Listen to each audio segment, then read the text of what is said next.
Call is now being recorded.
Good afternoon.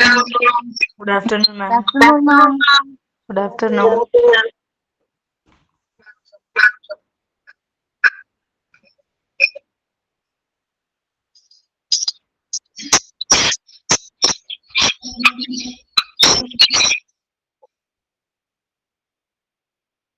Okay, നമ്മള് കഴിഞ്ഞ ക്ലാസ്സിൽ എടുത്ത് നിർത്തിയത് കമ്മ്യൂണിറ്റി ഹെൽത്ത് സെന്റേഴ്സ് വരെ ആയിരുന്നു അല്ലെ? ഓർമ്മയുണ്ടോ? ആയിരുന്നു. ഓക്കെ, അപ്പോ കമ്മ്യൂണിറ്റി ഹെൽത്ത് സെന്റേഴ്സ് അതിന്റെ എക്സാമ്പിൾ ഒന്ന് പറയാൻ പറ്റുമോ? കമ്മ്യൂണിറ്റി ഹെൽത്ത് സെന്റേഴ്സിന്റെ എക്സാമ്പിൾ.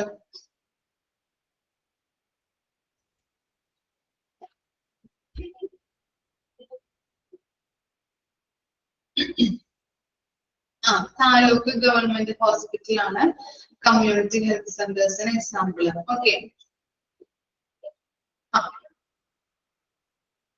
ഇനി അതുപോലെ തന്നെ PHC അതിന്റെ പ്രത്യേകതകള്, അതിന്റെ അവിടെ ഉള്ള കാര്യങ്ങൾ ഒന്ന് പറഞ്ഞു. PHCയുടെ നമ്മൾ പഠിച്ച കാര്യങ്ങള്, PHC എന്തൊക്കെയായിരുന്നു, എന്തൊക്കെയായിരുന്നു പ്രത്യേകതകള്, എത്ര വർക്കേഴ്സ് ഉണ്ട്, എത്ര ഡോക്ടേഴ്സ് ഉണ്ട് എന്നുള്ളത് ജസ്റ്റ് ഒന്ന് പറയാൻ പറ്റുമോ? 5 ബെഡ്സ്, 1-2 ഡോക്ടേഴ്സ് ഉണ്ട്. അതുപോലെ തന്നെ എന്താ PHC ആണ് ഞാൻ പറഞ്ഞത്. PHC എത്ര ആൾക്കാരെ സേവനം ചെയ്യാൻ പറ്റുന്നുണ്ട്? ഓക്കെ, 14 പാരാമെഡിക്സ് ഉണ്ട്. പിന്നെ എന്തൊക്കെയാണ് നമ്മൾ പഠിച്ചത്? 30,000 പീപ്പിൾസിനാണ് സെർവ് ചെയ്യാൻ പറ്റുന്നത് അല്ലെ?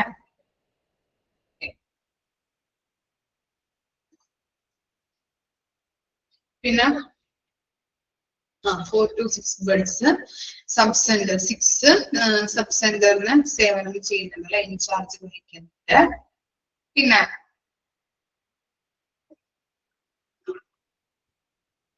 1-2 ക്വാളിഫൈഡ് ഡോക്ടേഴ്സ് ഉണ്ട്.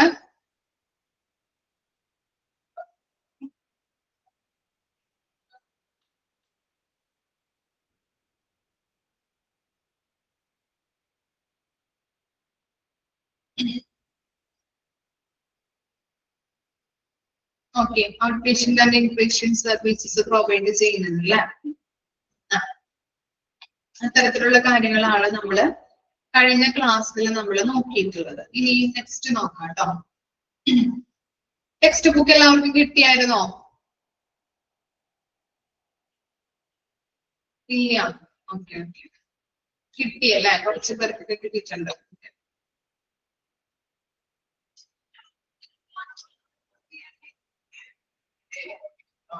ഓക്കെ, അപ്പം health, the health system infrastructure in India.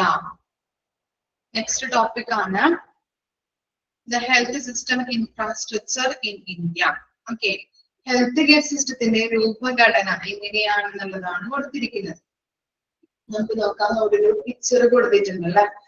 First national level ഉണ്ട്, സെക്കൻഡ് ലെവൽ എന്ന് പറയുന്നത് സ്റ്റേറ്റ് ആൻഡ് UTS ആണ്, തേർഡ് ആയിട്ട് പറയുന്നത് ഡിസ്ട്രിക്ട് ലെവൽ ആണ്. ഡിസ്ട്രിക്ട് ലെവലിനെ രണ്ടായിട്ട് തരംതിരിച്ചിട്ടുണ്ട്.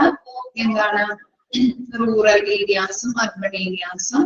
റൂറൽ ഏരിയാസിൽ വരുന്നത് CHC, PHC, sub centre. Urban ഏരിയാസിൽ ഹോസ്പിറ്റൽ ആൻഡ് ഡിസ്പെൻസറീസ്. ഇത്രയും കാര്യങ്ങളാണ് പിക്ചറിൽ കൊടുത്തിരിക്കുന്നത്. നോക്കാട്ടോ. ഫസ്റ്റ് ലെവൽ എന്ന് പറയുന്നത് നാഷണൽ ലെവലാണ്. നാഷണൽ ലെവല് ബ്രാക്കറ്റിൽ നോക്കിയേ, ministry of health and family welfare. അപ്പോ സെൻട്രൽ ഗവൺമെന്റിന് കീഴിൽ ഒരു സുപ്പീരിയർ ആയിട്ടുള്ള പ്രധാനമായിട്ടുള്ളൊരു ആരോഗ്യ വിഭാഗമുണ്ട്. അപ്പോ അതാണ് ഇത് ministry of health and family welfare എന്ന് പറയുന്നത്. സെൻട്രൽ ഗവൺമെന്റിന് കീഴിൽ പ്രവർത്തിക്കുന്ന ഒന്നാണ് ministry of health and family welfare.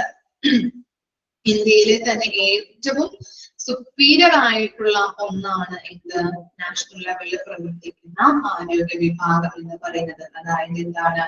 Ministry of health and family welfare. National ലെവലില് ആരോഗ്യ വിഭാഗത്തിന്റെ എല്ലാ കാര്യങ്ങളും ചെയ്യുന്നത് ആരാണ്? Ministry of health and family welfare ആണ്. ഓക്കെ, നാഷണൽ ലെവലാണ് ഫസ്റ്റ് ലെവലായിട്ട് പറയുന്നത്. ഇനി നാഷണൽ ലെവലിന് കീഴിൽ പ്രവർത്തിക്കുന്നത് ആരാണ്? State level and UTS. Okay, എന്താണ് UTS? അതിന്റെ ഫുൾ ഫോം എന്തായിരിക്കാം? UTS എന്ന് പറഞ്ഞാൽ അതിന്റെ ഫുൾ ഫോം എന്തായിരിക്കാം?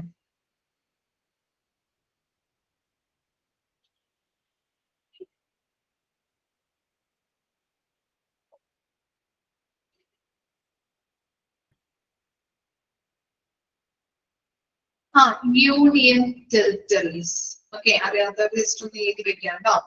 സ്റ്റേറ്റ് ലെവൽ ആൻഡ് UTSന്റെ ഫുൾ ഫോം ആണ് യൂണിയൻ ടെറിട്ടറീസ്. ഓക്കെ, ഇപ്പൊ നാഷണൽ ലെവലിന് കീഴിൽ പ്രവർത്തിക്കുന്ന ഒന്നാണ് state level and union territories എന്ന് പറയുന്നത്. നമുക്കറിയാം, നമുക്ക് എന്താണ് 28 സംസ്ഥാനങ്ങളുണ്ട്. ജസ്റ്റ് ഒരു എക്സാമ്പിൾ പോലെ പറയുന്നതാണ് പെട്ടെന്ന് ക്യാച്ച് ചെയ്യാൻ വേണ്ടിയിട്ട്. 28 സംസ്ഥാനങ്ങളും 9 കേന്ദ്രഭരണ പ്രദേശങ്ങളുമാണല്ലോ ഉള്ളത്. അതുപോലെ തന്നെ നമ്മുടെ എന്താ പറയാ പ്രദേശങ്ങളിലൊക്കെ എന്താണ് പ്രധാനമായിട്ടും ഇങ്ങനെ നമുക്ക് ഇന്ത്യയിൽ നോക്കിക്കഴിഞ്ഞിട്ടുണ്ടെങ്കിൽ ചെറിയ ചെറിയ പ്രദേശങ്ങളാണുള്ളത്. ആ പ്രദേശങ്ങളിലൊക്കെ എന്തുണ്ട്? ചെറിയ ചെറിയ ഈ ഹെൽത്ത് ഡിപ്പാർട്ട്മെന്റ് പ്രവർത്തിക്കുന്നുണ്ട്. ഓക്കെ, അപ്പോ അവിടെ എന്താണ്? Ministry of health and family വെൽഫെയറിന് കീഴിൽ പ്രവർത്തിക്കുന്ന ഒന്നാണ് state level and union territories എന്ന് പറയുന്നത്. അതുപോലെ തന്നെ നമുക്ക് നമ്മുടെ സ്റ്റേറ്റ്, കേരളം എന്ന സ്റ്റേറ്റ് എടുത്തു കഴിഞ്ഞിട്ടുണ്ടെങ്കിൽ എന്താണ്? നമ്മുടെ ആരോഗ്യ വിഭാഗം സെക്രട്ടേറിയറ്റിലാണ് അല്ലെ, അവിടെയാണ് അല്ലെ. പല പല മന്ത്രിതല ഡിപ്പാർട്ട്മെന്റുകളുണ്ട്. അതിൽ പ്രവർത്തിക്കുന്ന ഒന്നാണ് ആരോഗ്യ വിഭാഗം എന്ന് പറയുന്നത്. അവിടെ നമ്മുടെ എന്താ ആരോഗ്യ മന്ത്രി ആരാണ്? ആരോഗ്യമന്ത്രി ആരാണ്?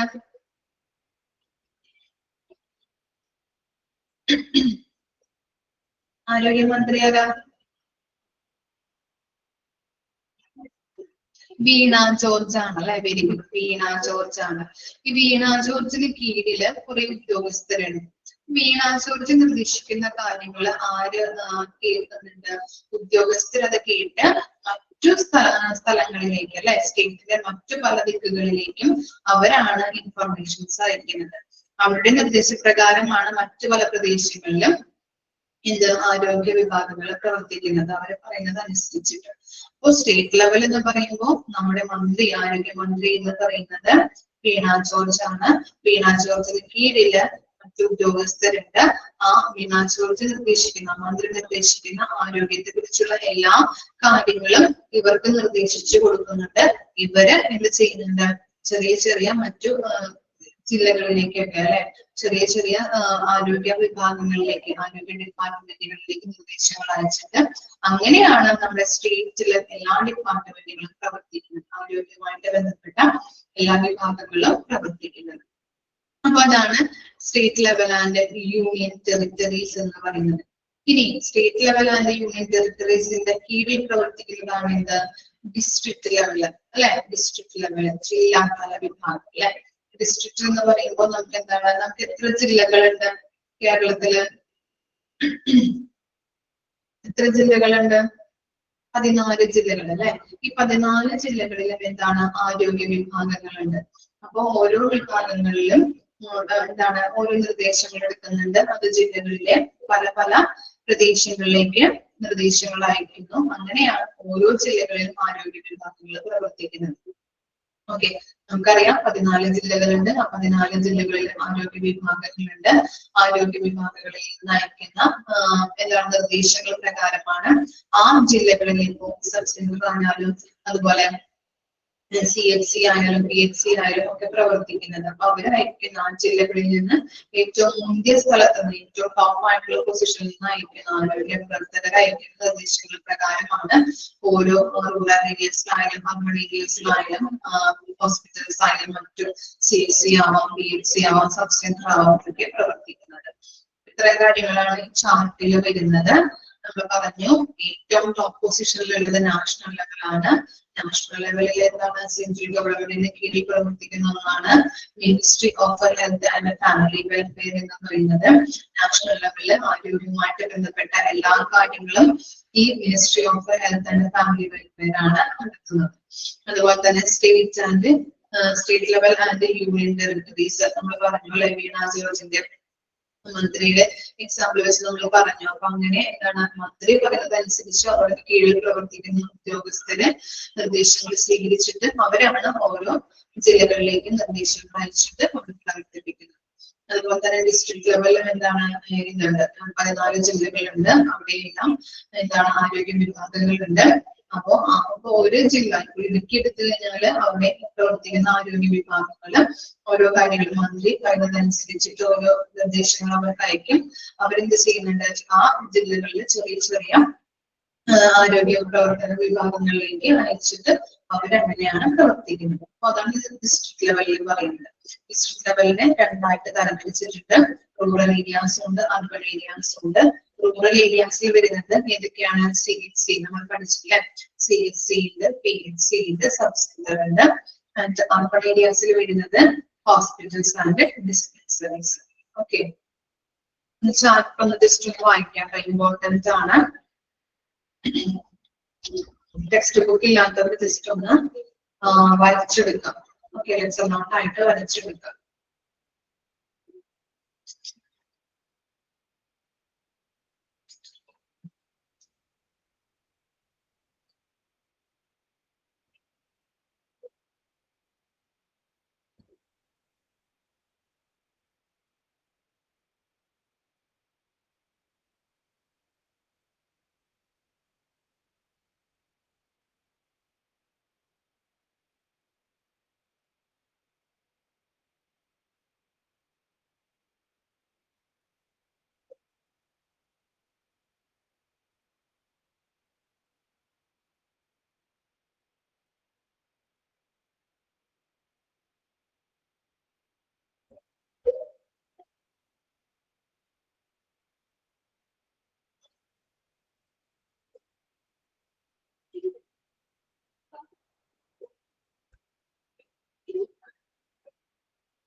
വരച്ചു കഴിഞ്ഞാൽ തമ്പിടാട്ടോ നെക്സ്റ്റ് ടോപ്പിക്കിലേക്ക് പോകാം.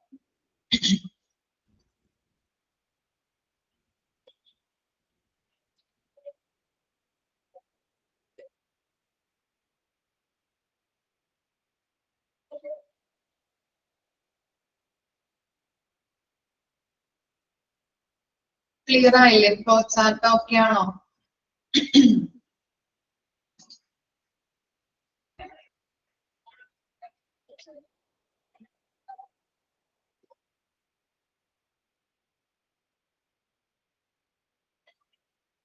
ഓക്കെ, നെക്സ്റ്റ് ആണ് ഹോസ്പിറ്റൽ ഫങ്ഷൻസ്.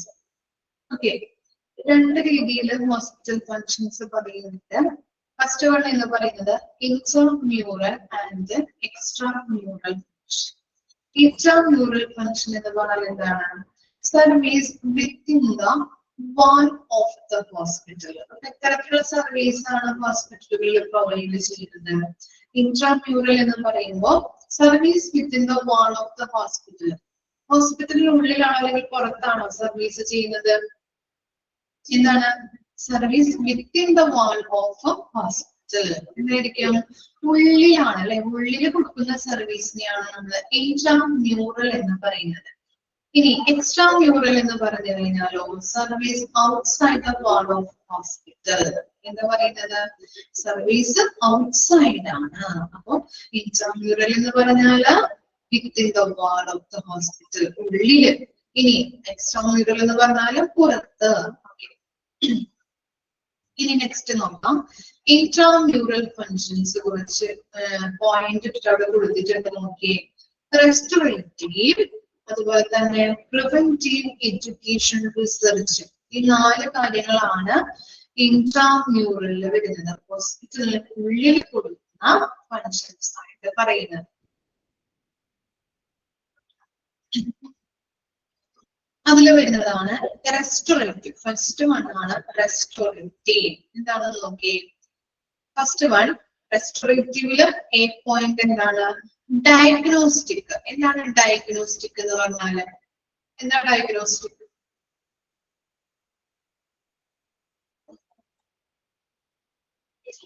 രോഗനിർണയം. ഡയഗ്നോസ്റ്റിക് മീൻസ് രോഗനിർണയം. നോക്കാം. Diagnostic is consisted of inpatient services involving medical, surgical, and other specialties and special diagnostics. ഇവിടെ കൊടുക്കുന്നത് നമ്മൾ പറഞ്ഞു ഹോസ്പിറ്റലിലുള്ള സർവീസുകളാണ്. അതുപോലെ തന്നെ ഇൻപേഷ്യന്റ് സർവീസുകൾ അല്ലെ, രോഗികൾക്ക് എന്താണ് കിടത്തി ചികിത്സിക്കുന്ന സർവീസുകളും അവിടെ പ്രൊവൈഡ് ചെയ്യുന്നുണ്ട്. ഏതൊക്കെയാണ്? രോഗം നിർണയം അല്ലെ, മെഡിക്കൽ പരമായിട്ടും സർജിക്കൽ പരമായിട്ടും, അതുപോലെ തന്നെ അതൊരു സ്പെഷ്യാലിറ്റീസ്. അതൊരു സ്പെഷ്യാലിറ്റീസ് എന്ന് പറഞ്ഞിട്ടുണ്ടെങ്കിൽ അപൂർവ രോഗങ്ങൾ, ഇതിന്റെ റയർ കേസുള്ള രോഗങ്ങളൊക്കെ വന്നു കഴിഞ്ഞിട്ടുണ്ടെങ്കിൽ അതിനും ചികിത്സ കൊടുക്കുന്നുണ്ട്. അതുപോലെ തന്നെ സ്പെഷ്യൽ ഡയഗ്നോസ്റ്റിക്, സ്പെഷ്യൽ ആയിട്ടുള്ള രോഗനിർണയം നടത്താം. അങ്ങനെയുള്ള സർവീസും കാര്യങ്ങളും ഹോസ്പിറ്റലിനുള്ളില് ആളുകൾക്ക് പ്രൊവൈഡ് ചെയ്യുന്നത്. അതാണ് ഡയഗ്നോസ്റ്റിക് എന്ന് പറയുന്നത്. ഇനി നെക്സ്റ്റ് ആണ് curative. Treatment of all illness. എന്താണ് ട്രീറ്റ്മെന്റ് ഓഫ് ഓൾ ഇൽനെസ് എന്ന് പറഞ്ഞാല്? എല്ലാ രോഗങ്ങൾക്കുമുള്ള ചികിത്സ ഹോസ്പിറ്റലുകളിൽ കൊടുക്കുന്നുണ്ട് അല്ലെ. ഇപ്പൊ നമ്മള് ഹോസ്പിറ്റലുകളിൽ ചിലപ്പോ എന്തെങ്കിലും ചെറിയ രോഗമായിട്ട് ചെന്നാൽ, ജലദോഷം, പനി, അതുപോലെ തന്നെ എന്തെങ്കിലും ചെറിയ രീതിയിൽ ഇപ്പൊ ജലദോഷമല്ലേ വന്നത്, പൊക്കോളൂ എന്ന് പറയാറുണ്ട്. അല്ലെങ്കിൽ പനിയാണ്, ചെറിയ രീതിയിൽ ഒരു നേരിട്ട് ചൂട് പോലെ ചെന്ന് കഴിഞ്ഞാൽ കുട്ടികൾക്കൊക്കെ നമ്മൾ കൊണ്ടുപോകാറുണ്ട് അല്ലെ. പനി വന്നു കഴിയുമ്പോഴൊക്കെ നമ്മൾ കൊണ്ടുപോകാറുണ്ട്. അപ്പൊ അവരോട് ചെറിയ പനിയല്ലേ, പൊക്കോളൂ, മരുന്നൊന്നുമില്ല, അല്ലെങ്കിൽ 2 ദിവസം കഴിയുമ്പോൾ മാറിക്കോളും എന്ന് പറയാറുണ്ടോ? അവര് പറയാറുണ്ടോ? ആണോ? പറയാറുണ്ടോ? ഇല്ല അല്ലെ, പറയാറില്ല. എന്നിട്ട് അവരെന്ത് ചെയ്യാറുണ്ട്? രോഗിയെ നോക്കി എന്താണ് രോഗനിർണയം നടത്തിയത്, എന്തുകൊണ്ടാണ് പനി വരുന്നത്, അല്ലെങ്കിൽ ജലദോഷത്തിന്റെ ലക്ഷണങ്ങൾ എന്തൊക്കെയാണ്, ജലദോഷം വന്നത് എന്തുകൊണ്ടാണ് എന്നുള്ളത് ചിലപ്പോൾ നമ്മളോട് പറയൂലേ. കാലാവസ്ഥ കാരണമാണ്, പേടിക്കേണ്ട, അങ്ങനെയുള്ള കാര്യങ്ങൾ. കുട്ടികൾക്കൊക്കെ നമ്മൾ ചെറിയ രീതിയിലുള്ള അസുഖങ്ങളൊക്കെ വന്നു കഴിഞ്ഞിട്ടുണ്ടെങ്കിൽ നമ്മൾ പെട്ടെന്ന് പാരന്റ്സ് ആയതുകൊണ്ട് തന്നെ നമ്മൾ ചെയ്യാറുണ്ട് ഡോക്ടറെ അടുത്തൊക്കെ അല്ലെ, പേടിച്ചിട്ട്. അപ്പൊ അങ്ങനെയുള്ള സാഹചര്യങ്ങളൊക്കെ വരുമ്പോഴും എന്ത് ചെറിയ രോഗങ്ങളായിട്ട് ഒരു പേഷ്യന്റ് വന്നു കഴിഞ്ഞാലും അവരെന്ത് ചെയ്യുന്നുണ്ട്, നല്ല രീതിയിലുള്ള ചികിത്സകളാണ് രോഗികൾക്ക് കൊടുക്കുന്നത്. ഓക്കെ, ചെറിയ രോഗങ്ങളിൽ അല്ലെങ്കിൽ എന്താണ് 2 ദിവസം കഴിഞ്ഞ് മാറും എന്നൊക്കെ പറഞ്ഞിട്ട് നമ്മൾ വിടാറില്ല. എന്ത് ചെറിയ രോഗങ്ങൾക്കും എല്ലാ രോഗങ്ങൾക്കുമുള്ള ചികിത്സകള് ഹോസ്പിറ്റലുകളിൽ നൽകുന്നുണ്ട്. ഇനി നെക്സ്റ്റ് ആണ് rehabilitation, physical, mental and social rehabilitation. അവിടെ എന്താ പറയുന്നത്, ഫിസിക്കൽ പരമായിട്ടും മെന്റലി അതുപോലെ തന്നെ സോഷ്യൽ പരമായിട്ടുള്ള റീഹാബിലിറ്റേഷൻ സർവീസസുകളൊക്കെ പ്രൊവൈഡ് ചെയ്യുന്നുണ്ട് അല്ലെ. റീഹാബിലിറ്റേഷൻ സർവീസ് എന്ന് പറഞ്ഞാൽ എന്താണ്, പുനരധിവാസ സേവനങ്ങൾ അല്ലെങ്കിൽ നോർമൽ ലൈഫിലേക്ക് നമ്മളെ കൊണ്ടുവരുന്ന ഒരു സർവീസുകൾ പ്രൊവൈഡ് ചെയ്യുന്നുണ്ട്. എന്താ പറയാ, ഇപ്പൊ ഒരു സ്ട്രോക്ക് വന്ന ഒരാളാണെങ്കിൽ എന്താണ്, അത് അയാളെ നോർമൽ ലൈഫിലേക്ക് കൊണ്ടുവരുന്നതിന് വേണ്ടിയിട്ടുള്ള എക്സസൈസുകളായാലും ട്രീറ്റ്മെന്റുകളായാലും ഹോസ്പിറ്റലിൽ വെച്ച് ചെയ്യും. അത് കഴിഞ്ഞിട്ട് വീട്ടിൽ ചെന്നാലും നമുക്ക് ചെയ്യാനായിട്ടുള്ള കാര്യങ്ങൾ പറഞ്ഞു തരാറുണ്ട് അല്ലെ. മെഡിസിന്റെ കാര്യമായിട്ടുണ്ടെങ്കിലും അതുപോലെ തന്നെ എന്തൊക്കെ എക്സസൈസ് ചെയ്യണം എന്നുള്ളതും നമുക്ക് പറഞ്ഞു തരാറുണ്ട്. അതെന്താണ്, നോർമൽ ലൈഫിലേക്ക് അദ്ദേഹത്തെ കൊണ്ടുവരാനായിട്ടുള്ള കാര്യങ്ങളാണ് ചെയ്യുന്നത്. അതുപോലെ തന്നെ ഇപ്പൊ കൊറോണയ്ക്ക് ആദ്യം നമ്മൾ വന്നപ്പോ നാട്ടിൽ വന്നപ്പോ അധികം ആരും മൈൻഡൊന്നും ചെയ്തിരുന്നില്ല അല്ലെ. പിന്നെ എന്താ അത് കാര്യമായിട്ട് എടുത്തിരുന്നില്ല. പിന്നീട് ആളുകൾ മരിക്കാനായിട്ട് തുടങ്ങിയപ്പോൾ എല്ലാവർക്കും ഭയങ്കര പേടിയൊക്കെയാണ് അല്ലെ. അപ്പൊ എന്താണ്, ഇപ്പൊ കൊറോണ സ്ഥിരീകരിച്ചു കഴിഞ്ഞിട്ടുണ്ടെങ്കിൽ നമ്മുടെ അടുത്ത വീട്ടിലൊക്കെ സ്ഥിരീകരിച്ചു കഴിഞ്ഞാൽ പിന്നെ നമ്മൾ പുറത്തിറങ്ങില്ല, അല്ലെങ്കിൽ അയാളെ കാണുമ്പോൾ തന്നെ വാങ്ങാൻ വെക്കാം, ചെലവ് വെക്കാം അല്ലേ, അങ്ങനെയൊക്കെ നമ്മൾ ചെയ്യാറുണ്ടായിരുന്നു. അപ്പോ കൊറോണ വന്ന കാലഘട്ടത്തൊക്കെ എന്താണ്, ആരായിട്ടും സംസാരിക്കൂല, അല്ലെങ്കിൽ മിണ്ടാൻ പറ്റില്ല, ആ ഒരു മുറിയിൽ തന്നെ ഇരിക്കണം ഇല്ലേ. കൊറോണ വന്നവർക്കൊക്കെ അറിയാൻ പറ്റും അല്ലെ, പോസിറ്റീവായിട്ട് സ്ഥിരീകരിച്ച ആളുകൾക്കൊക്കെ അറിയാനായിട്ട് പറ്റുന്നുണ്ട്. ഇങ്ങനെ എന്താണ്, ചിലപ്പോ നമുക്ക് മരിക്കാൻ വരെ തോന്നുന്ന ഒരു ഡിപ്രഷനിലോട്ട് പോകുന്ന ആളുകളുണ്ട്. ഇങ്ങനെയൊക്കെ വരുമ്പോ ആരോടും മിണ്ടാൻ പറ്റില്ല. അതുപോലെ തന്നെ ഫുഡൊക്കെ ആയിട്ടുണ്ടെങ്കിൽ നമ്മളെ വാതിലിന്റെ അവിടെ വെച്ചിട്ട് അവര് പോകുന്നത് അല്ലെ, ആരോടും മിണ്ടാൻ പറ്റാത്തൊരവസ്ഥ ഇല്ലേ, ആർക്കും വന്നിട്ടില്ലേ അങ്ങനെയുള്ള സാഹചര്യങ്ങള് ഉണ്ടോ? ഉണ്ട് അല്ലെ. അപ്പൊ അതൊക്കെ ഇപ്പോഴും ഓർക്കാനായിട്ട് നമ്മള് ഓർക്കാൻ പറ്റാത്തൊരു സിറ്റുവേഷൻ ആണ് ശരിക്കും പറഞ്ഞു കഴിഞ്ഞിട്ടുണ്ടെങ്കിൽ. അപ്പൊ അങ്ങനെയുള്ള ആളുകൾക്കൊക്കെ എന്താണ്, ഇപ്പൊ ഡോക്ടേഴ്സ് ആയാലും കൊറോണ സ്ഥിരീകരിച്ച് കഴിഞ്ഞിട്ടുണ്ടെങ്കിൽ നമ്മുടെ വീട്ടിൽ വരും, നമ്മൾ പരിശോധിക്കും, നെഗറ്റീവ് ആണോ എന്നുള്ളത് ടെസ്റ്റ് ചെയ്യാം. അപ്പൊ അങ്ങനെ പറഞ്ഞു തരാറുണ്ട് അല്ലെ. 7 ദിവസം കഴിഞ്ഞിട്ടുണ്ടെങ്കിൽ നമുക്ക് പുറത്തിറങ്ങാൻ പറ്റും, നെഗറ്റീവ് ആയിക്കഴിഞ്ഞിട്ടുണ്ടെങ്കിൽ ആളോട് സംസാരിക്കാൻ പുറത്തിറങ്ങാൻ കുഴപ്പമില്ല. അതൊക്കെ എന്താണ് ശരിക്കും പറഞ്ഞിട്ടുണ്ടെങ്കിൽ ഒരു റീഹാബിലിറ്റേഷൻ സർവീസ് തന്നെയാണ് അല്ലെ. മരണത്തിലേക്ക് അല്ലെങ്കിൽ ചിലപ്പോൾ ഡിപ്രഷൻ ആവാം ആളുകൾക്ക് ഇങ്ങനെ രോഗങ്ങൾ സ്ഥിരീകരിക്കുമ്പോൾ, അല്ലെങ്കിൽ ഭയം ഉണ്ടാവാം, പേടി ഉണ്ടാവാം. അതെ അതെ, ആ അവസ്ഥ വന്നിട്ടുള്ളവർക്ക് ശരിക്കും അറിയാൻ പറ്റും. അപ്പൊ അങ്ങനെയുള്ള ആളുകൾക്കൊക്കെ ഒരു റീഹാബിലിറ്റേഷൻ സർവീസ് കൂടി എന്താണ് ഹോസ്പിറ്റലുകാർ പ്രൊവൈഡ് ചെയ്യുന്നത്. അതുപോലെ തന്നെ എന്താ, care of emergencies, accident as well as diseases. ഇപ്പോ നിങ്ങൾ ഒരു ഡോക്ടറാണെന്ന് വിചാരിക്കാം. ഓക്കെ, ഡോക്ടർ ആണെന്ന് വിചാരിക്കാം. അപ്പോ നിങ്ങളെ കാണാനായിട്ട് കുറെ രോഗികൾ വന്നിട്ടുണ്ട്. അവർക്ക് ലൈനായിട്ട് ഇങ്ങനെ ക്യൂ നിൽക്കണേന്, അപ്പോയിന്റ്മെന്റ് എടുത്തവരുണ്ട്, അപ്പോയിന്റ്മെന്റ് എടുക്കാത്തവരുണ്ട്. അങ്ങനെ ക്യൂ ആയിട്ട് നിൽക്കുന്ന സാഹചര്യത്തില് എന്ത് ചെയ്തു, ഒരു ആംബുലൻസിൽ രോഗിയെ കൊണ്ടുവരുന്നുണ്ട്, സീരിയസ് ആയിട്ട് കൊണ്ടുവരുന്നുണ്ട്, എമർജൻസി ആയിട്ട് ആംബുലൻസിൽ രോഗിയെ കൊണ്ടുവന്നു. അപ്പോ നിങ്ങൾ ഏത് രോഗിക്കായിരിക്കാം പ്രിഫറൻസ് കൊടുക്കുന്നത്? ആംബുലൻസിൽ കൊണ്ടുവന്നതിനാണോ, അല്ലെങ്കിൽ നിങ്ങൾ കൺസൾട്ടേഷൻ ചെയ്യാൻ വേണ്ടിയിട്ട് കിടക്കുന്ന രോഗിക്കാണോ, നിൽക്കുന്ന രോഗിക്കാണോ എന്നുള്ളത്. ഓക്കെ, എമർജൻസി കേസ് അറ്റൻഡ് ചെയ്യാനായിട്ട് അല്ലെ. എമർജൻസി ആയിട്ട് വരുന്ന ആംബുലൻസിൽ കൊണ്ടുവരുന്ന പേഷ്യൻസിനെയാണ് നമ്മൾ ആദ്യം നോക്കുക അല്ലെ. കാരണം എന്താണ്, സീരിയസ് ആയിട്ട് കൊണ്ടുവരുന്ന പേഷ്യൻസിനെയാണ് അല്ലെ നമ്മള് കൂടുതലായിട്ട് കെയർ കൊടുക്കേണ്ടത്. മറ്റു രോഗികൾ നമ്മൾ ശ്രദ്ധിക്കണം, നോക്കണം. എന്നിരുന്നാൽ കൂടിയും അവർക്ക് അത്ര കെയർ കൊടുക്കേണ്ട ആവശ്യമില്ല എന്നുണ്ടെങ്കിൽ നമ്മൾ എന്ത് ചെയ്യാം, എമർജൻസി ആയിട്ട് കൊണ്ടുവരുന്ന സീരിയസ് ആയിട്ട് കൊണ്ടുവരുന്ന പേഷ്യൻസിനാണ് നമ്മൾ കെയർ കൊടുക്കേണ്ടത്. അപ്പൊ 2 രീതിയിലും കെയർ കൊടുക്കുന്നുണ്ട് അല്ലെ. ഫസ്റ്റ് പ്രിഫറൻസ് കൊടുക്കേണ്ടത് അവർക്കാണ്. അപ്പൊ അതുകൊണ്ട് തന്നെ ഇപ്പോ നമുക്ക് എന്താണ്, ആക്സിഡന്റ് കേസ് വന്നിട്ടുണ്ടെങ്കിലും അതുപോലെ തന്നെ എന്താണ് ഡിസീസസ് ആയിട്ട് രോഗങ്ങളുള്ള രോഗികൾ വന്നിട്ടുണ്ടെങ്കിലും നമ്മള് അവരെ നല്ല രീതിയിൽ 2 പേരെയും ഒരുമിച്ച് നല്ല രീതിയിൽ കെയർ ചെയ്യേണ്ടതായിട്ടുണ്ട്. അങ്ങനെയുള്ള കെയറും എവിടെ കൊടുക്കുന്നുണ്ട്, ഹോസ്പിറ്റലുകളിൽ കൊടുക്കുന്നുണ്ട്. അതാണ് റെസ്റ്റോറന്റിൽ പറയുന്നത് ഡയഗ്നോസ്റ്റിക് ഉണ്ട്, ക്യൂറേറ്റീവ് ഉണ്ട്, റീഹാബിലിറ്റേറ്റീവ് ഉണ്ട്, കെയർ ഓഫ് എമർജൻസീസ് ഉണ്ട്. വായിച്ചു നോക്കിയേ. ഇൻട്രാമ്യൂറൽ, എക്സ്ട്രാമ്യൂറൽ, റെസ്റ്റോറേറ്റീവ് കേട്ടോ.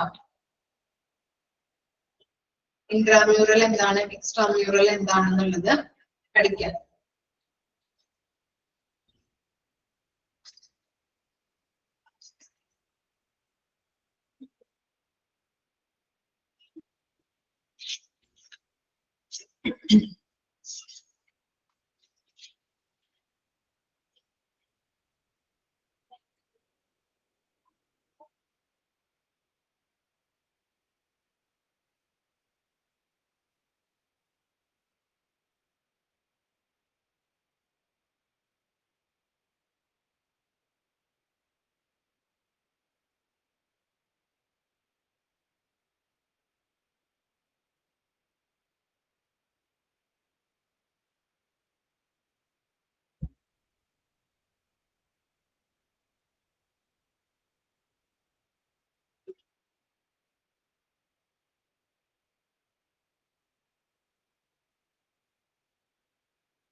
പ്രിവെന്റീവ് ഫംഗ്ഷൻ ഒന്ന് വായിച്ചു നോക്കിയേ. പ്രിവെന്റീവ് ഫംഗ്ഷൻ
എക്സ്പ്ലെയിൻ ചെയ്യാൻ പറ്റുമോ നോക്കാം കേട്ടോ. ഓരോരുത്തർക്കും എക്സ്പ്ലെയിൻ ചെയ്യിക്കാം പ്രിവെന്റീവ് ഫംഗ്ഷൻ.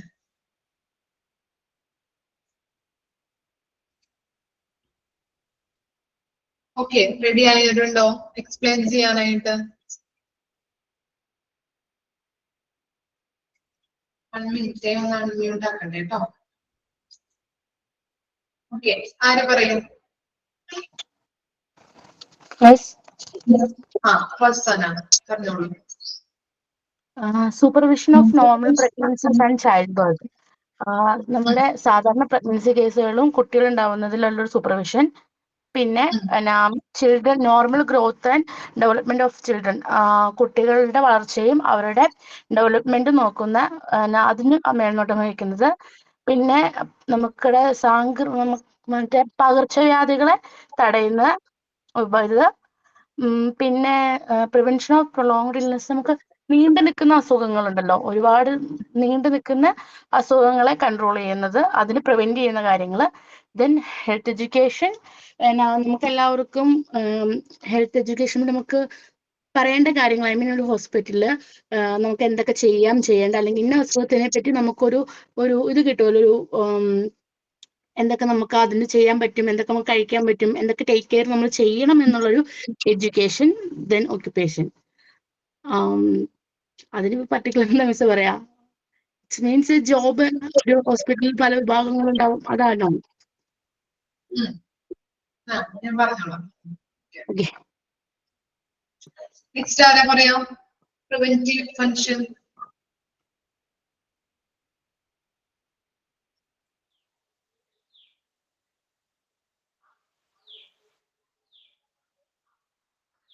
ആരറിയാം?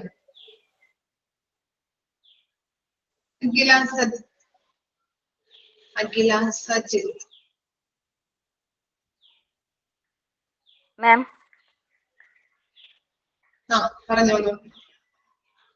പ്രിവെന്റീവ് മീൻസ് സാധാരണ ഗർഭധാരണങ്ങളുടെയും പ്രസവത്തിന്റെയും മേൽനോട്ടം, പിന്നെ കുട്ടികളുടെ സാധാരണ വളർച്ചയുടെയും പിന്നെ വികാസത്തിന്റെയും മേൽനോട്ടം, പിന്നെ പകർച്ചവ്യാധി, അതുപോലെ തന്നെ അതിന്റെ പകർച്ചവ്യാധിയുടെ നിയന്ത്രണവും, പിന്നെ നമുക്ക് ദീർഘകാല രോഗം ഉണ്ടാകുന്നത് തടയലും, പിന്നെ ആരോഗ്യ വിദ്യാഭ്യാസവും തൊഴിലും.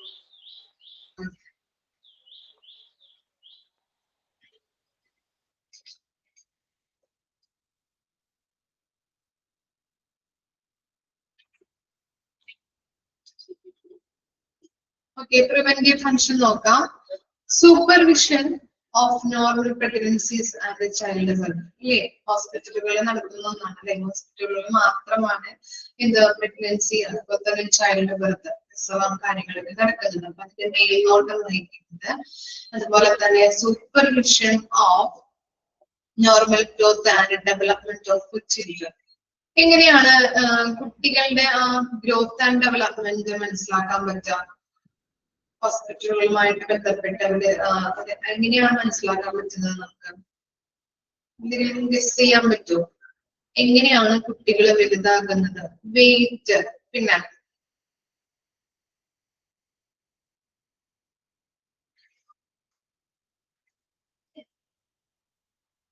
വെയിറ്റ് ഉണ്ട്, പിന്നെന്താ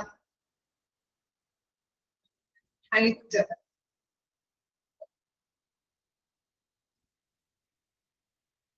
ഹൈറ്റ് വെയിറ്റ് അതല്ല ഞാൻ ഉദ്ദേശിച്ചത്. ഇപ്പോ ഹോസ്പിറ്റലുകളിൽ നിന്ന് കുട്ടികളുടെ വെയിറ്റിന്റെ കാര്യം പറയും. കുട്ടികളുടെ ഡെവലപ്മെന്റ് എങ്ങനെയാണ് ഹോസ്പിറ്റലുകളിൽ നിന്ന് നമ്മൾ ഇൻഫോം ചെയ്യാം? എങ്ങനെയാ മനസ്സിലാക്കാം? അതുവരെ എങ്ങനെയാ കാൽക്കുലേറ്റ് ചെയ്യുന്നത്?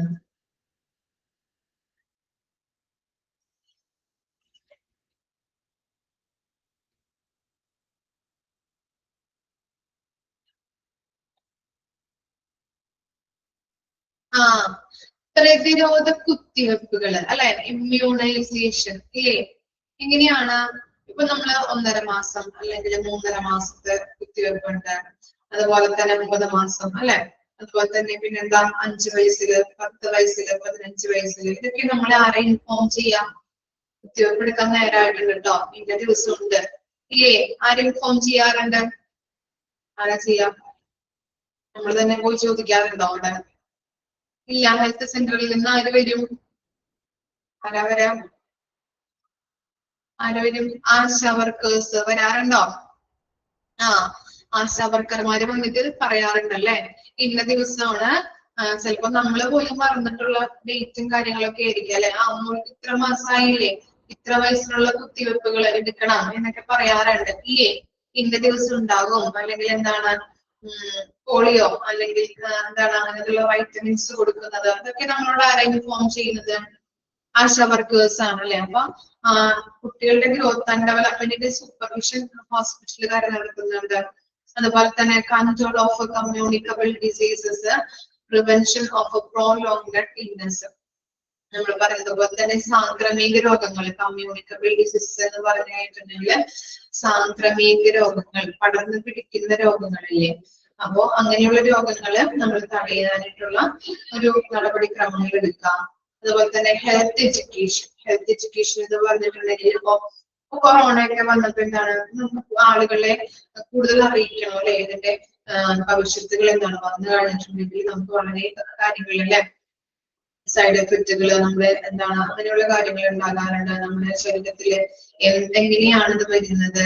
അപ്പോ എന്താണ്, ഡിസ്റ്റൻസ് കീപ്പ് ചെയ്യാം, മാസ്ക് വെക്കാം, അതുപോലെ തന്നെ എപ്പോഴും കൈ കഴുകുക, അങ്ങനെയുള്ള കാര്യങ്ങളൊക്കെ നിങ്ങൾ കണ്ടിട്ടുണ്ടാവും. ഇങ്ങനെ വാൾ പോസ്റ്റർ ആയിട്ട് ഒട്ടിച്ചൊക്കെ വെച്ചിട്ടുള്ളത് ഇല്ലേ?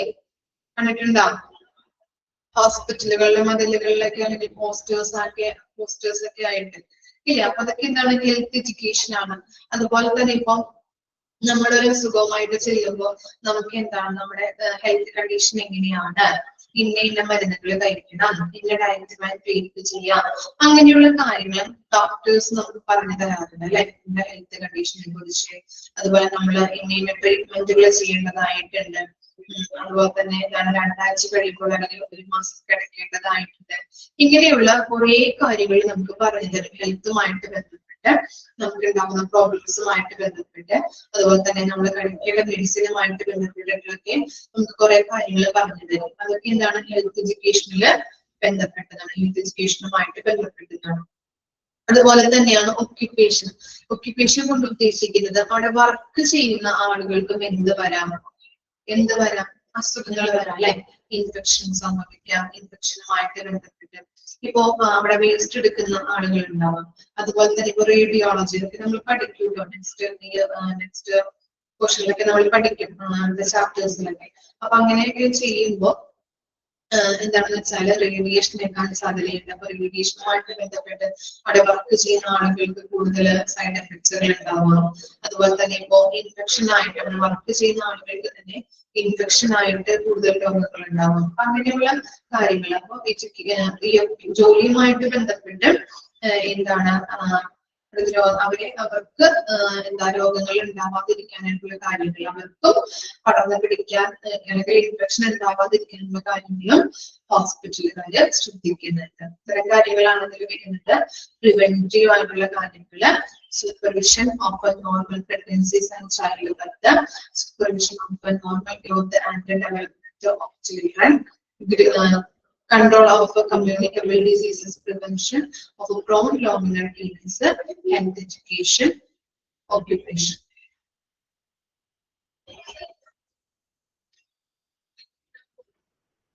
Next ആണ് education. Educations provide ചെയ്യാറുണ്ടല്ലേ ഹോസ്പിറ്റലിൽ?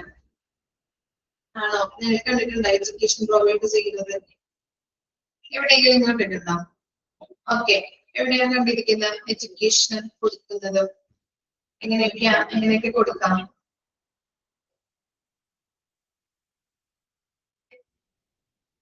എവിടെ കണ്ടിരിക്കുന്നത് എഡ്യൂക്കേഷൻ കൊടുക്കുന്നത്? Medical camp. ഇല്ല,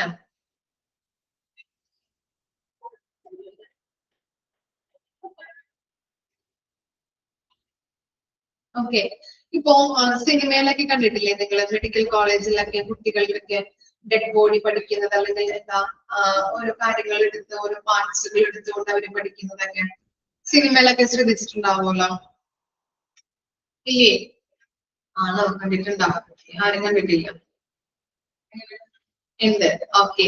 അപ്പോ എഡ്യൂക്കേഷൻ ആർക്കൊക്കെയാണ് പ്രൊവൈഡ് ചെയ്യുന്നത് എന്നുള്ളതാണ് കൊടുത്തിരിക്കുന്നത്. ഫസ്റ്റ് വൺ ആണ് മെഡിക്കൽ അണ്ടർ ഗ്രാജുവേറ്റ്സ്. ഇപ്പൊ മെഡിക്കൽ കോളേജില് സ്റ്റുഡൻസ് ഉണ്ടാവാം, മെഡിക്കൽ സ്റ്റാഫുകള്, അവർക്കൊക്കെ ഹെൽത്ത് വർക്കേഴ്സ് ഒക്കെ ഇവർക്കൊക്കെ എന്ത് കൊടുക്കുന്നത്? ഹെൽത്ത് എഡ്യൂക്കേഷൻ പ്രൊവൈഡ് ചെയ്യുന്നുണ്ട്. പിന്നെന്താണ് സ്പെഷ്യലിസ്റ്റ് ആൻഡ് പോസ്റ്റ് ഗ്രാജുവേറ്റ്സ്. ഈ സ്പെഷ്യലിസ്റ്റ് എന്ന് പറഞ്ഞു കഴിഞ്ഞാൽ എന്താണ്?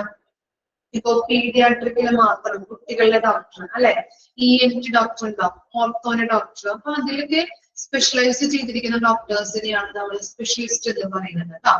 അതുപോലെ തന്നെ പോസ്റ്റ് ഗ്രാജുവേറ്റ്സ്, MBBS കഴിഞ്ഞ് PG എടുക്കുന്ന ആളുകള്, അവരെയാണ് നമ്മൾ പോസ്റ്റ് ഗ്രാജുവേറ്റ്സ് എന്ന് പറയുന്നത്. അപ്പൊ അവർക്കൊക്കെ വിദ്യാഭ്യാസം കൊടുക്കുന്നുണ്ട്. അതുപോലെ തന്നെ നേഴ്സ് ആൻഡ് മിഡ് വൈഫ്സ്, നേഴ്സുമാര്. അതുപോലെ തന്നെ മിഡ് വൈഫ്സ് എന്ന് പറഞ്ഞാൽ ആരായിരിക്കും? മിഡ് വൈഫ്സ് ആരായിരിക്കും? മിഡ് വൈഫ്സ്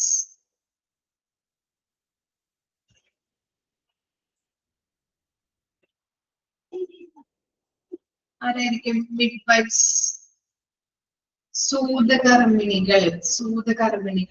ഈ മിഡ് വൈഫ്സ് എന്ന് പറഞ്ഞു കഴിഞ്ഞിട്ടുണ്ടെങ്കിൽ ISS മിഡ് വൈഫ്സ് എന്ന് പറഞ്ഞു കഴിഞ്ഞിട്ടുണ്ടെങ്കിൽ ഈ ലേബർ റൂമിലൊക്കെ നഴ്സുമാരെ സഹായിക്കാൻ വേണ്ടിയിട്ട് സ്റ്റാഫുകൾ അവിടെ നിൽക്കുന്നുണ്ടാവും. ആ ചേച്ചിമാർ അല്ലെങ്കിൽ ആ സ്റ്റാഫുകളെ പറയുന്നതാണ് മിഡ് വൈഫ്സ്. ഓക്കെ, സൂതകർമ്മിണികൾ. ഇനി നെക്സ്റ്റ് ആണ് മെഡിക്കൽ സോഷ്യൽ വർക്കേഴ്സ്. സോഷ്യൽ വർക്കേഴ്സിന് എഡ്യൂക്കേഷൻ പ്രൊവൈഡ് ചെയ്യുന്നുണ്ട്. പാരാമെഡിക്കൽ സ്റ്റാഫിന് എഡ്യൂക്കേഷൻ പ്രൊവൈഡ് ചെയ്യുന്നുണ്ട്.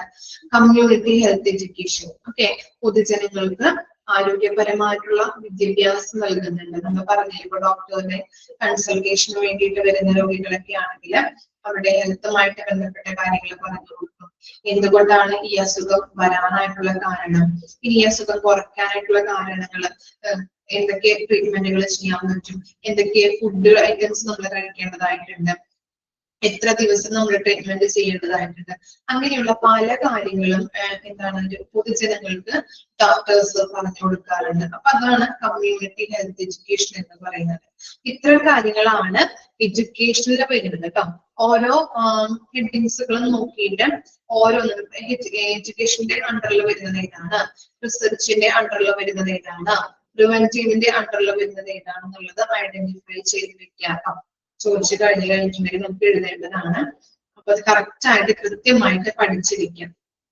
ഓക്കെ, ഇനി നെക്സ്റ്റ് ആണ് റിസർച്ച്. റിസർച്ച് എന്ന് പറയുന്നത് ഓക്കെ, റിസർച്ച് നോക്കാം. ഒരു തേർഡ് പോയിന്റ് ആണ് അതിനകത്തുള്ളത്. ഓരോ കാര്യങ്ങൾ കണക്ട് ചെയ്ത് പഠിക്കണം. ഫസ്റ്റ് നോക്കാം, physical, psychological and social aspect of health and disease, clinical medicine, hospital practice and administration. ചെറിയൊരു എക്സാമ്പിളിലൂടെ നമുക്ക് ഈ പോയിന്റ് കണക്ട് ചെയ്യാം. ഓക്കെ, ശ്രദ്ധിച്ച് കേൾക്കാം. കൊറോണ തന്നെ എടുക്കാം. നമുക്ക് കൊറോണ നമ്മുടെ നാട്ടിലേക്ക് ആദ്യ കാലഘട്ടം അല്ലെങ്കിൽ അത് ആരംഭിച്ച കാലഘട്ടത്തിൽ വന്നപ്പോൾ ആദ്യം നമ്മൾ എന്താണ് വിലക്കെടുത്തിരുന്നില്ല, അല്ലെങ്കിൽ അധികം ആരും ശ്രദ്ധയോടൊന്നും എടുത്തിരുന്നില്ല. ഡോക്ടേഴ്സ് ആയാലും ഹോസ്പിറ്റൽസ് ആയാലും പൊതുജനങ്ങളായാലും അധികം ആരും ശ്രദ്ധയൊന്നും കൊടുത്തിരുന്നില്ല. പിന്നീട് നമ്മള് വാർത്തയിലൊക്കെ കാണാൻ തുടങ്ങി അല്ലെ, അവിടെ മരിച്ചു അല്ലെങ്കിൽ ഇവിടെ മരിച്ചു, ഇന്ന ആളുകൾ മരിച്ചു, കൊറോണ സ്ഥിരീകരിച്ചു എന്നൊക്കെ പറഞ്ഞിട്ട്.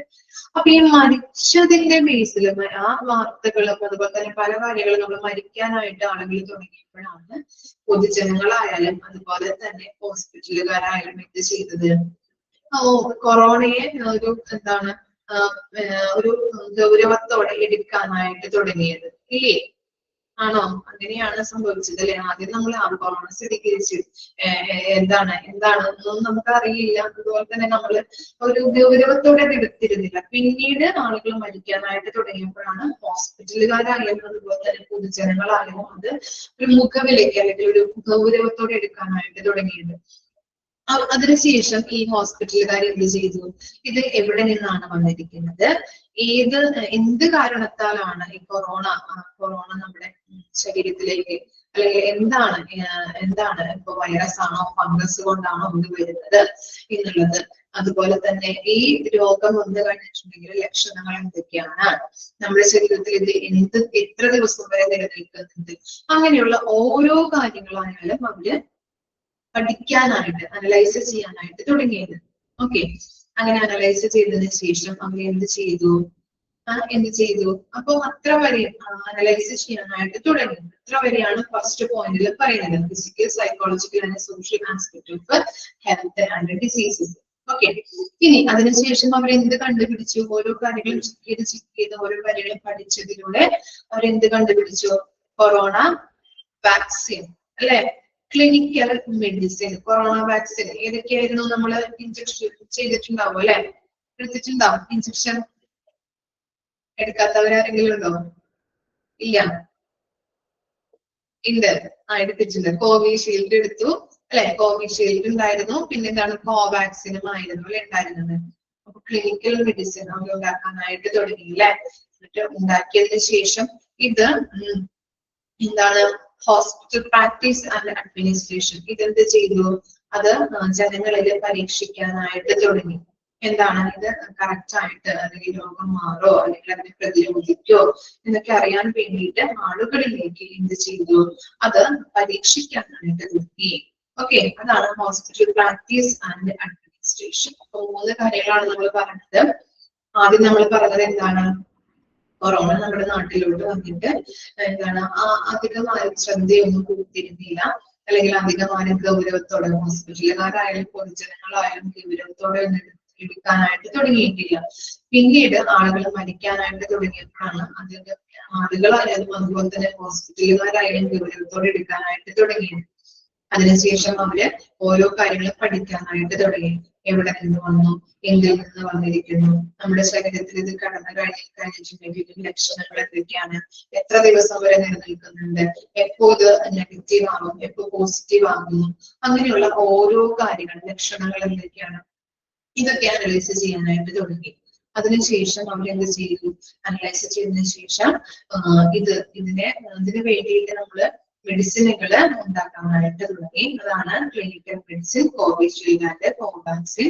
അതിനുശേഷം ഉണ്ടാക്കിയാൽ മാത്രം പോരാ, ഉണ്ടാക്കി വെച്ചിരുന്ന മാത്രം പോരല്ല, ഇത് ആളുകളിലേക്ക് പരീക്ഷിച്ചത് സക്സസ് ആവോ എന്നുള്ളത് നമ്മൾ ശ്രദ്ധിക്കേണ്ടതാണ്.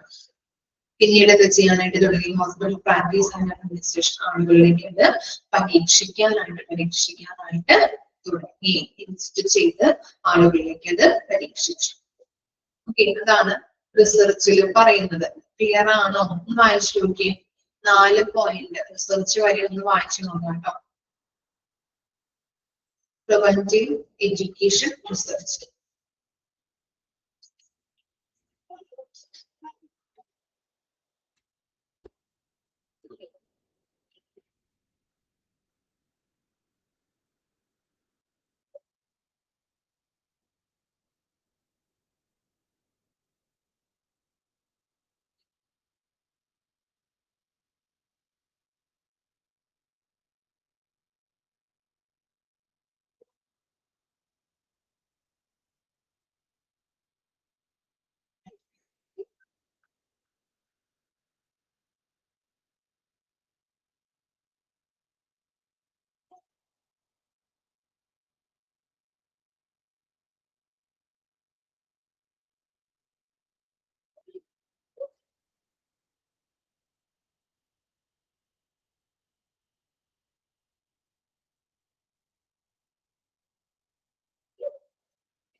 വായിച്ചു കഴിഞ്ഞാൽ തമ്മിലാട്ടോ.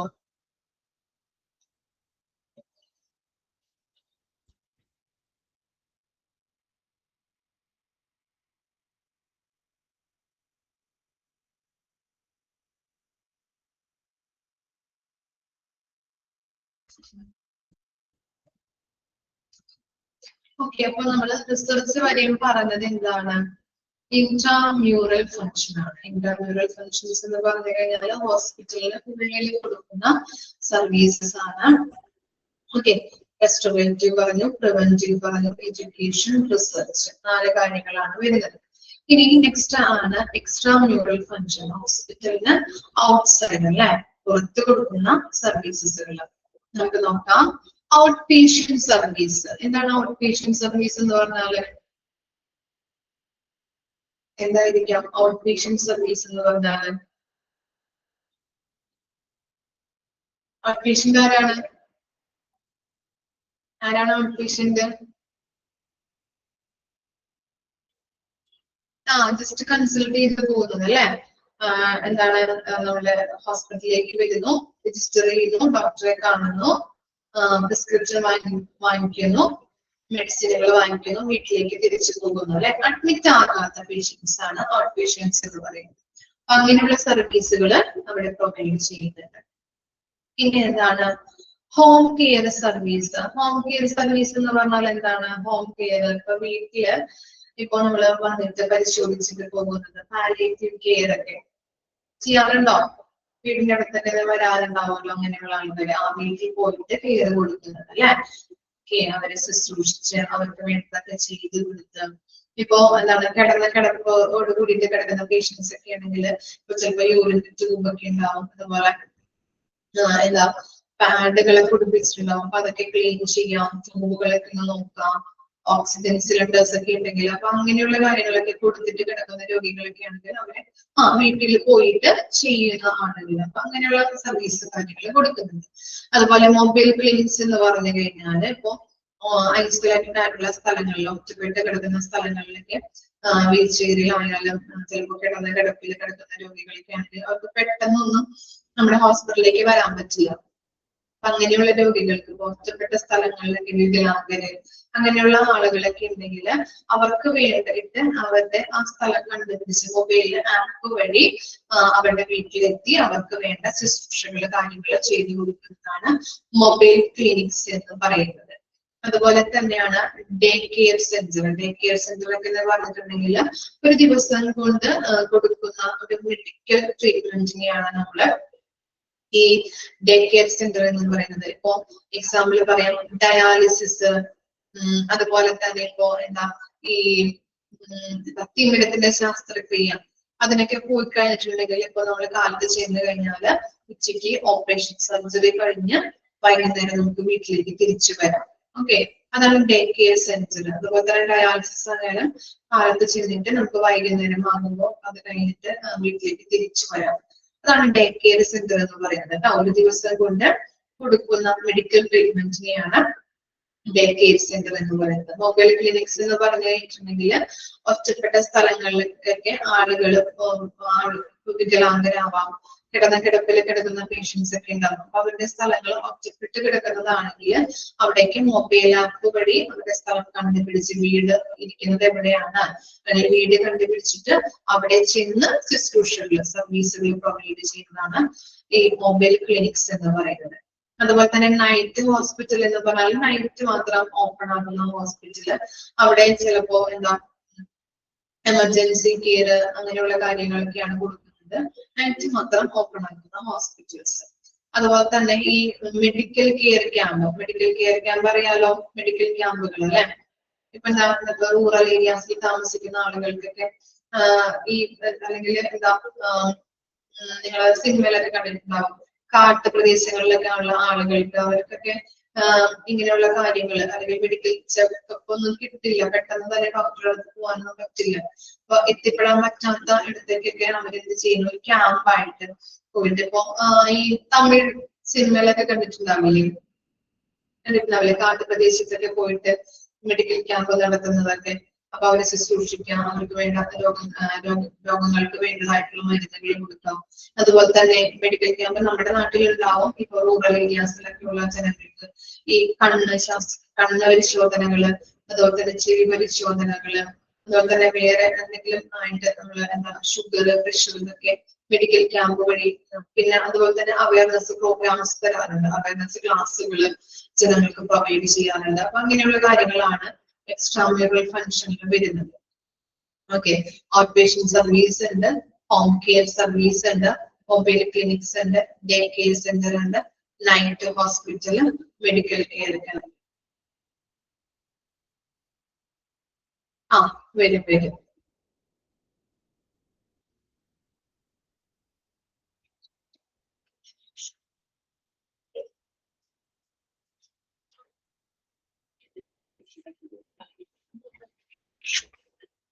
വായിച്ചു നോക്കാം കേട്ടോ. എക്സ്ട്രാ മ്യൂറലിൽ വരുന്നത് ഏതാണ്, ഇൻട്രാമ്യൂറലിൽ വരുന്നത് ഏതാണ്.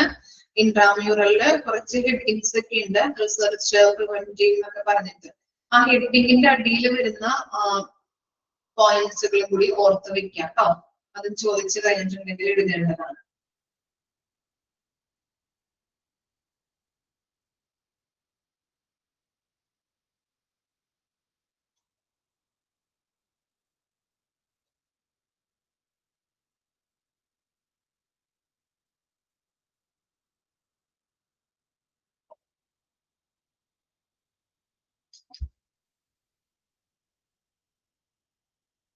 ക്ലിയർ ആണോ? നമ്മുടെ ചാപ്റ്റർ കംപ്ലീറ്റ് ആയിട്ടുണ്ട് കേട്ടോ. 3rd ചാപ്റ്റർ കംപ്ലീറ്റ് ആയിട്ടുണ്ട്. ഓക്കെ, ഇത്രയും വരെ വായിച്ച് മനസ്സിലാക്കി നെക്സ്റ്റ് ക്ലാസ്സിൽ വരാം കേട്ടോ. ഡൗട്ട് എന്തെങ്കിലും ഉണ്ടോ?